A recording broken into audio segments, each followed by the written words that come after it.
Salut à tous, j'espère que vous avez passé une bonne semaine. Nous, on s'attaque encore au chantier, en plus de notre travail, donc c'est pour ça que ça avance pas à une vitesse de professionnel. Et puis on n'est pas des pros, donc on avance forcément plus doucement. Et l'objectif cette semaine, on vous en avait parlé, du coup on avait changé dans l'ordre parce qu'on finalement on a commencé à démonter notre mezzanine, mais il faut qu'on fasse tomber, je sais pas si vous voyez, la mezzanine qui est tout en haut, celle qui sert à rien du tout et qui est plutôt dangereuse. Alors pas juste au bout de mon doigt, pas les belles poutres, mais celle qui est au-dessus. Les belles poutres, pour vous rappeler, c'est ce qui nous sert d'aller d'une mezzanine à l'autre sans danger, sans avoir besoin de passer par les petites ouvertures qui sont ici. Et par lesquelles il faut passer avec une échelle, sauf qu'il pleut beaucoup en Normandie, donc c'était dangereux et pas très pratique. Du coup on a fait un escalier pour monter dans une mezzanine, et puis celle-là provisoire. Donc l'objectif c'est de faire tomber celle qui est encore au-dessus. Je vais vous montrer en grimpant. Enfin en grimpant. En montant par l'escalier. Je vais vous montrer là-haut. Parce que, donc oui, il faut qu'on la fasse tomber là cette semaine. Parce que ça y est, on a signé notre premier devis pour la toiture. Le monsieur commence en janvier. Et il faut, avant qu'il y ait l'autre entreprise qui vienne pour faire les linteaux. Alors, la mezzanine qu'on fait tomber, c'est celle qui est juste derrière moi, à hauteur de mon cou, là. Qui ne sert à rien avant qu'il stocke. Parce que là, je suis sur une mezzanine. Il y a celle de derrière et puis il y a celle-là qui est au-dessus. Ça donnerait pas grand-chose de la garder puisque on pourrait pas passer, hormis si on veut passer dans un tunnel, mais on pourrait pas passer debout d'une mezzanine à l'autre. Donc il faut faire tomber celle-là. Et enlever la dernière paille. On s'est quand même laissé un petit peu de paille, ça aurait pas été drôle s'il restait plus rien du tout. Donc voilà l'objectif.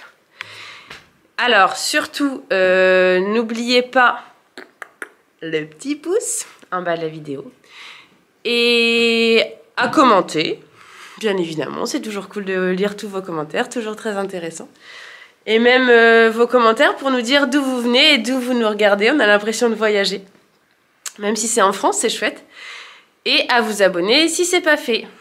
Maintenant, je vous laisse et je vous laisse regarder la vidéo pour l'avancement. Salut!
Donc pour tous ceux qui nous suivent depuis le début, vous allez connaître notre grange par cœur. Mais pour les nouveaux, je vous fais du coup le petit récap. Je vais reculer encore. Tic tic tic. Voilà la grange. Hop. Et donc la grande ouverture qui est là, elle reste. Et il y a la même chose de l'autre côté, qu'on ne voit pas là tout de suite parce que la porte est fermée, il y a une grande porte, à la différence de devant. Donc là vous devez la voir, la porte de derrière. Hop. Donc ça va être tout vitré, cette porte-là. Et celle que je vous ai montrée devant. Et les linteaux, je vous les montre, ils sont ici. Au-dessus. Alors celui-là, bon, il a pris l'humidité, mais ça reste passable, même s'il faut bien évidemment le changer. Mais alors celui-là, je sais pas si je vais pouvoir vous montrer.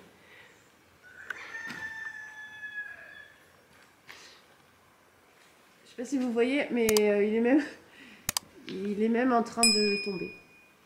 Alors, il y a des bouts qui tombent, il est complètement pourri sur un côté. Donc là, c'est l'urgence ultime. Voilà pourquoi il faut les changer maintenant. Mais c'est génial quand on va avoir la toiture de changer et tout. Déjà, moi, on sera sûr de notre coup que s'il y a des intempéries, ça prendra pas le vent. Parce que pour vous rappeler, parce que bon, là, par contre, du coup, c'était dans la première vidéo. Je crois qu'on a parlé de la toiture. Enfin, dans celle où on présentait les plans. Mais là, quand il y a du vent, s'il y a une tuile qui tombe, tout tombe. C'est la catastrophe. Donc cet hiver, croisons les doigts pour qu'il n'y ait pas de tempête par chez nous. Prions, prions. Mais voilà, ça va être cool.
Ça y est, on a enlevé le plancher. Donc c'était pas si simple que ça, les poutres pesaient assez lourd.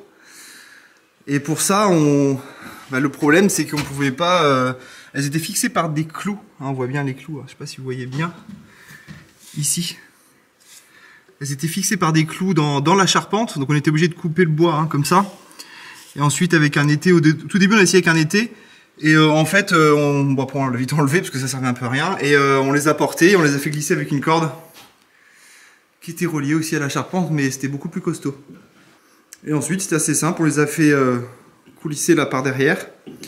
Et c'était bon. Donc là, on est très content. À 2, ça l'a fait. À 3, ça aurait été bien aussi. Et tout seul, c'était impossible. Donc là, voilà. Voilà ce que ça donne. Je vous montre ce que ça donne.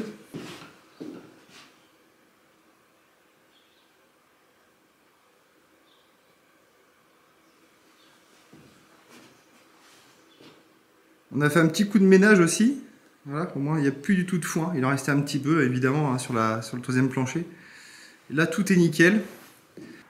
Bon donc maintenant que les poutres ont eu le produit anti-petite bête, on va mettre le noir protecteur. Donc c'est une peinture noire pour lutter contre l'humidité. On va la mettre juste sur les bouts qui seront ici là, qui seront dans le mur. Ils seront ancrés dans le mur, donc dans les trous tout là-bas qu'on voit là, dans le fond, ici. Ça permet juste de protéger contre l'humidité. Si les murs sont un peu humides, ça évite que le bois pourrisse, en tout cas plus vite que prévu. Donc on va se faire ça, et puis comme ça il y en aura déjà 4 de près, et voilà.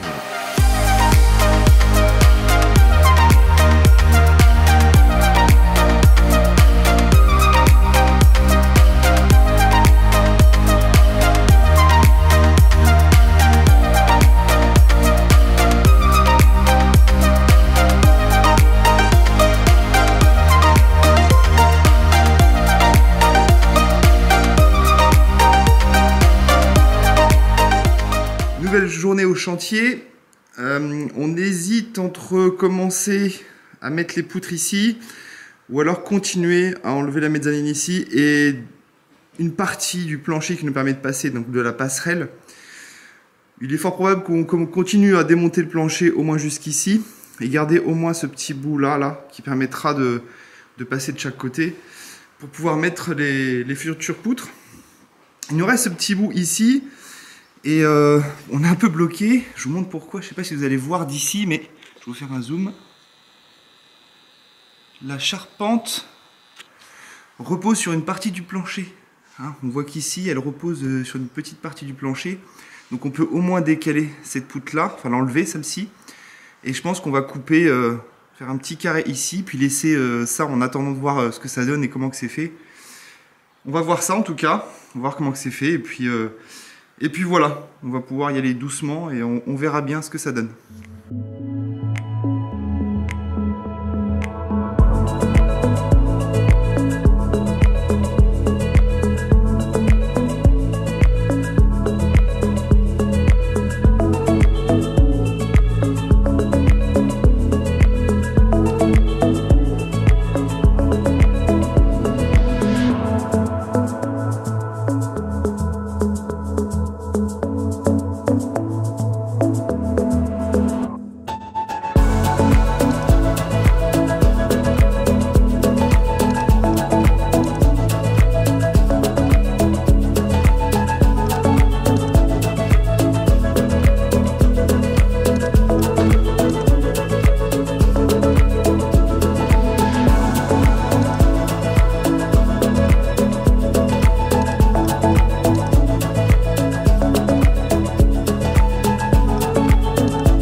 On va continuer aussi à poncer le mur qui est ici. Donc on va enlever tous nos outils, les échelles, le tonneau qui est ici. Et on va poncer le mur pour pouvoir continuer l'enduit, donc les joints, l'enduit de joints.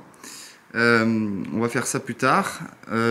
Pour poncer, on va utiliser le rénovateur extérieur qui se trouve ici, qu'on a déjà utilisé, que je vous ai déjà montré dans une autre vidéo. Donc Fartools. Donc c'est celui-ci.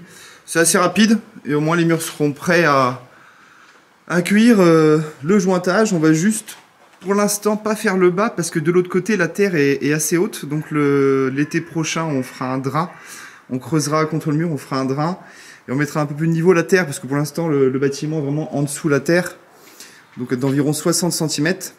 Donc pour ça on fera ça l'été prochain, mais en attendant on va commencer les joints un peu plus haut pour laisser respirer le mur et qu'il sèche un peu plus tout simplement. Et l'été prochain on finira le jointage.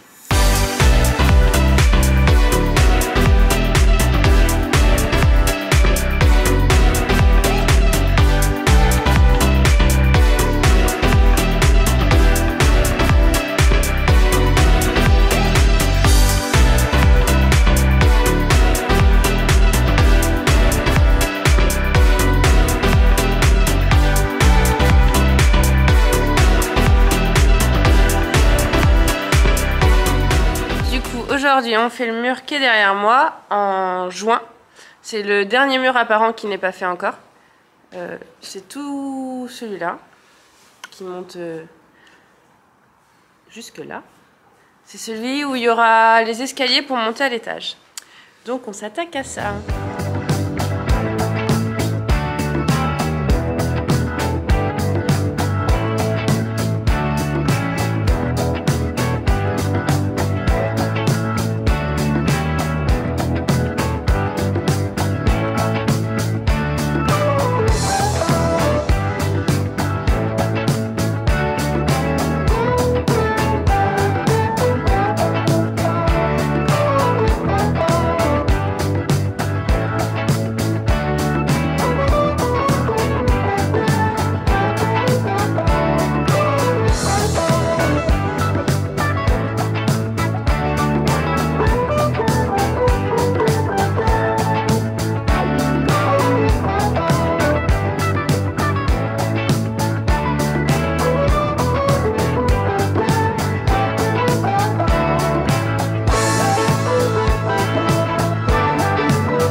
explique comment tu fais? Non, arrête chérie, je suis pas prête là. Vas-y, sois prête. Non. Il nous faut des petits trucs intéressants. Non, en plus j'ai pas envie qu'on filme de près, c'est pas forcément foufou là, mais Non, parce qu'on voit son bouton du nez. on voit mon bouton. Quel bouton du nez, montre? J'ai un bouton sur le bout du nez. Bon, ça se voit pas. Vas-y, explique comment tu fais nos abonnés. Non, chérie, fais pas qu'on échange et toi t'expliques. Ah non, je suis pas en tenue de travail là, ça se voit. Mon coupe celle-là en tout cas, attends que je me prépare. D'accord. Coupe celle-là s'il te plaît. C'est bon, je vais couper le montage.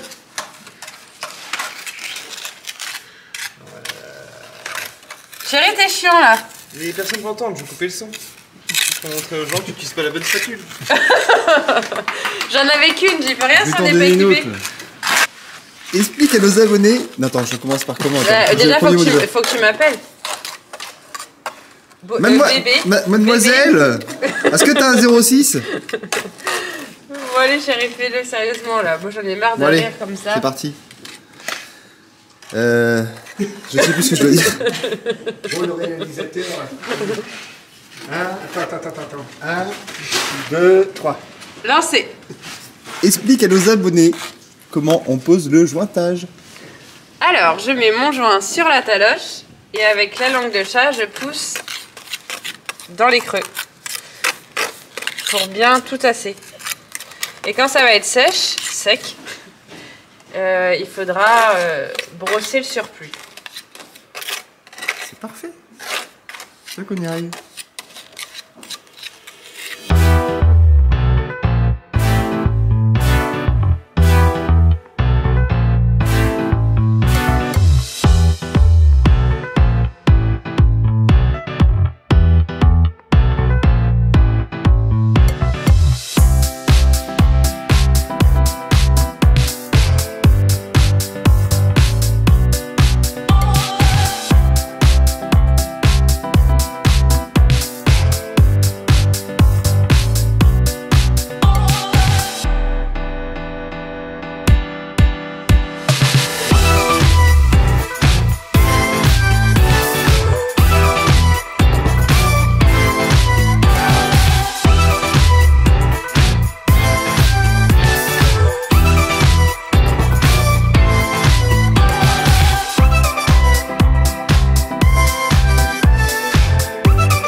Alors là, on a fait les joints.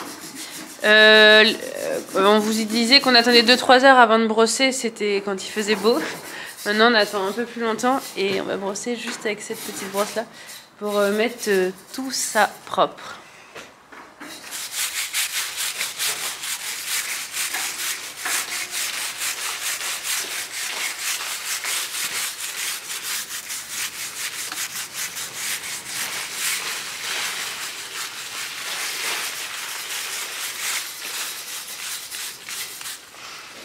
En fait, pour se rendre compte si c'est trop humide, ça va faire des pâtés, donc c'est qu'il faut encore attendre.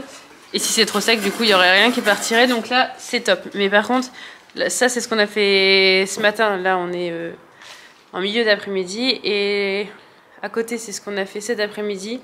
Donc, il va falloir attendre ce soir pour brosser.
Alors, je vous montre le résultat de notre journée.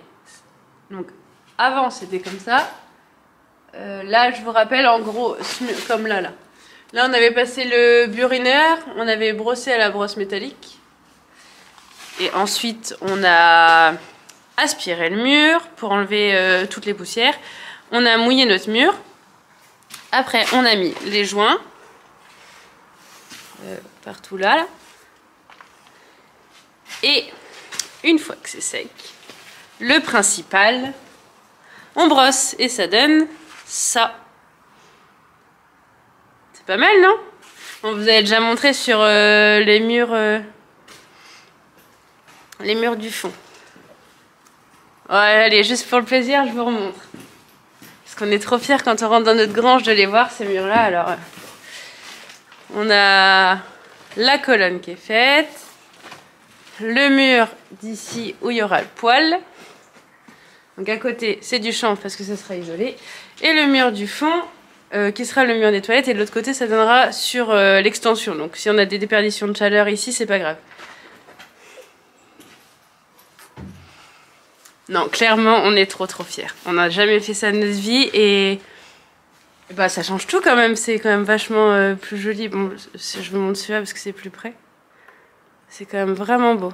Donc on a trop espoir que ça claque à balle quand on rentre chez nous. Alors, on a été contacté par l'entreprise Olafus qui vend des lampes à LED, dont des lampes à LED de chantier. Du coup, on vient de recevoir celle-ci qu'on va pouvoir tester et vous en dire des nouvelles. Théoriquement, elle a l'air plutôt top.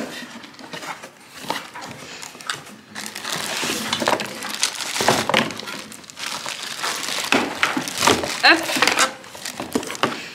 Donc du coup, elle se pose sur le pied, comme ça on peut la mettre n'importe où. C'est fourni avec un câble de 5 mètres. Et il y a trois éclairages.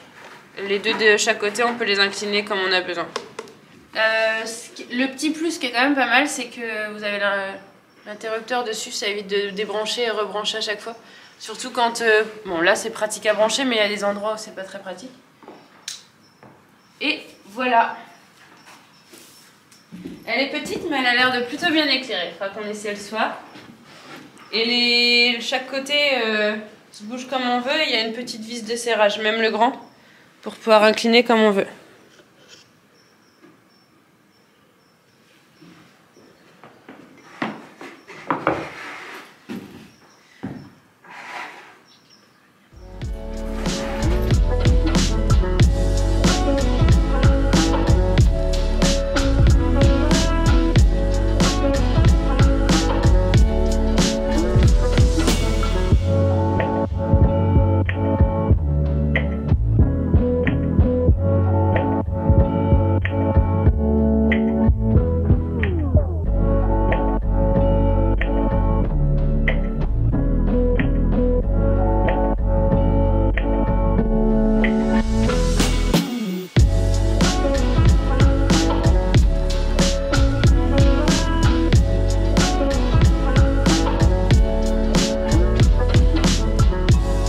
Après avoir lu tous vos commentaires, on va sûrement changer d'avis sur remettre les solives dans les murs. Enfin, vous vous souvenez, donc à la vidéo précédente, vous l'avez vu, quand on enlève les solives, elles sont intégrées dans les murs et du coup, toute la partie qui était dans les murs était carrément pourrie. Et on a beaucoup de personnes qui ont réagi par rapport à ça en disant qu'on risquait d'avoir le même problème si on refaisait la même chose, puisque c'est une ancienne grange, que du coup il y a de l'humidité dans les murs. Donc on est en train de réellement se poser la question pour recommencer. Et enfin même, on pense sincèrement ne plus suivre cette idée et faire autrement. Et on se disait donc mettre un bassin, on a lu pareil dans les commentaires qu'on nous disait de mettre un bastin le long du mur et de poser nos autres bastins d'un côté sur le... Donc là, sur la plaque en métal, j'ai pas le mot, je sais un peu comment ça s'appelle, et l'autre côté sur le bastin. Sauf que le problème et la question qu'on se pose encore, donc pour l'instant, il n'y est pas, mais pour ceux qui savent y répondre, aidez-nous. Notre mur, il n'est pas droit, donc poser un bastin contre un mur pas droit, comment on fait pour que bien le fixer et que ce soit propre et que ça fasse pas du jour pareil par en dessous. Donc comment on fait si vous avez des idées pour nous aider à avancer plus rapidement. Et donc voilà. Surtout, n'hésitez pas au petit pouce en l'air, à vous abonner si vous n'y êtes pas. Et on est aussi sur Instagram pour ceux qui ont Insta et qui ne nous suivent pas encore. L'avantage sur Instagram, c'est qu'on publie des photos plus régulièrement, un peu au jour le jour de ce qu'on a fait. Donc vous pouvez même être en avance que sur notre chaîne YouTube. Alors n'hésitez pas à nous suivre dessus. Je vous dis bonne semaine et à la semaine prochaine. Salut!